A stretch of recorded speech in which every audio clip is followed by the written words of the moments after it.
Hello दोस्तों, आज की कहानी बहुत कमाल की है, इसलिए इसे पूरा सुनिएगा। मेरा नाम जतन है और मैं अलवी विभाग में काम करता हूँ। मेरी खूबसूरत पत्नी और 1 साल का प्यारा सा बेटा है। हमारी शादी को 3 साल हो चुके हैं। हम दोनों ने लव मैरिज की थी, इसलिए शादी से पहले मेरी पत्नी के घर पर मेरा आना जाना लगा रहता था। मेरी पत्नी का परिवार छोटा था और हमारे घर से बस 2 या 3 किलोमीटर ही दूर था। इनके घर में इनके माता पिता और एक छोटी बहन थी। इसकी छोटी बहन से तो मैं शादी से पहले ही काफ़ी घुल मिल गया था। मेरे ससुर जी रिटायर्ड टीचर थे और सासू माँ हाउसवाइफ थी और मेरी साली साहिबा बीए कर रही थी। ससुर जी की रिटायरमेंट के बाद जो पैसा मिला, इसे इन्होंने समझदारी से निवेश किया, जिससे घर की स्थिति काफ़ी अच्छी हो गई थी। अब वो अपने दोस्त के आर्ट साझेदारी में बिजनेस करते हैं, इसलिए दिन भर व्यस्त रहते हैं।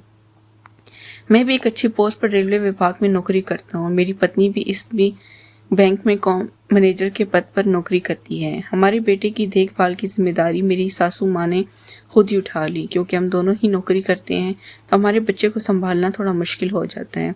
सासू माँ इस काम को खुशी खुशी करती हैं, क्योंकि ये इनके लिए एक मात्र मनोरंजन भी है और इनको बच्चे बहुत पसंद भी हैं। सच कहूँ तो मेरी सासू माँ ने खुद को बहुत अच्छे से मेंटेन किया हुआ है। इन्हें देखकर कोई नहीं कह सकता कि इनकी 2 बेटियां हैं और इनकी उम्र 40 साल है। इनका शरीर पहले से एक मलयम अबितनी जैसा है, इसलिए इनकी डिलीवरी के बाद इनके शरीर पर ज़्यादा असर नहीं पड़ा। इनकी लंबाई करीब 5 फीट 5 इंच है। घुटनों तक लंबे काले घने बाल, हल्की भूरे रंग की आंखें और इनका शरीर एकदम संतुलित है। उम्र के हिसाब से थोड़ा सा पेट निकला हुआ है, लेकिन नीला इनके चेहरे पर एक भी झुर्री नहीं आई। साफ सुथरी गोरी तवज्जो और एक अक्षरक महिला है। कुल मिलाकर किसी भी आदमी को अक्षरत करने के लिए जो चाहिए वो सब इनके पास है। जब से मैंने इन्हें पहली बार देखा था, तब से मेरा मन इनके लिए अक्षरत हो गया था।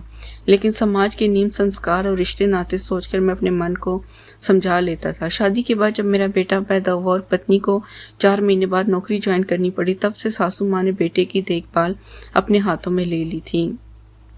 इसी वजह से मुझे रोज़ बेटे को छोड़ने और लेने के लिए ससुराल जाना पड़ता था। इनसे रोज़ मिलने और बातचीत करने के बाद मेरे अंदर दबे हुए विचार फिर से उभरने लगे थे।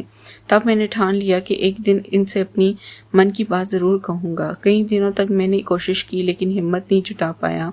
कुछ दिन गुजारे और इसी बीच ससुर जी की किसी दोस्त की मैरिज पर जाना था। ससुर जी खाने पीने के शौकीन थे और दारू वारू भी पी लेते थे, इसलिए वो शादी में 7 दिन पहले ही चले गए।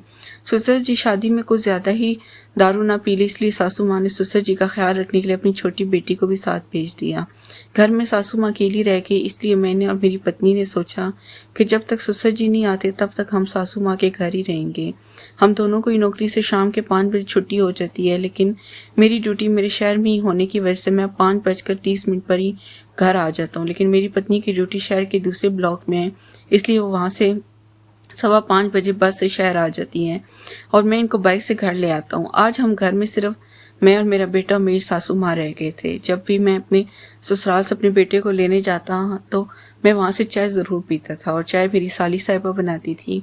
आज शाम जब मैं ससुराल गया तो मेरा चाय पीने के लिए किया, लेकिन मेरी साली साहिबा तो ससुर जी की साथ शादी में गई थी, इसलिए आज चाय सासू माँ बनाने वाली थी। वो किचन में चाय बनाने के लिए गई। चाय बनाने के दौरान अचानक किचन में से जोर से गिरने की आवाज़ आई। जब जाकर देखा तो सासू माँ ज़मीन पर गिरी हुई थी। जब वो ऊपर से चीनी का डब्बा उतारने की कोशिश करती, तभी पैर फिसल गया और वह गिर गई। इनके पैर में चोट आ गई, जिससे चलने में दिक्कत हो रही थी। तब मैंने इन्हें सहारा देकर उठाया और बाहर के कमरे तक ले गया। सासू माँ ने कहा, बेटा बहुत तकलीफ हो रही है, कुछ मलहम या दवाई दे दो।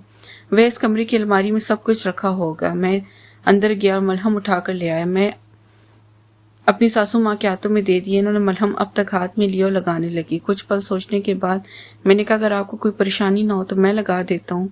वो हल्का सा मुस्कुराई और बोली, बेटा अगर तुम चाहो तो लगा दो।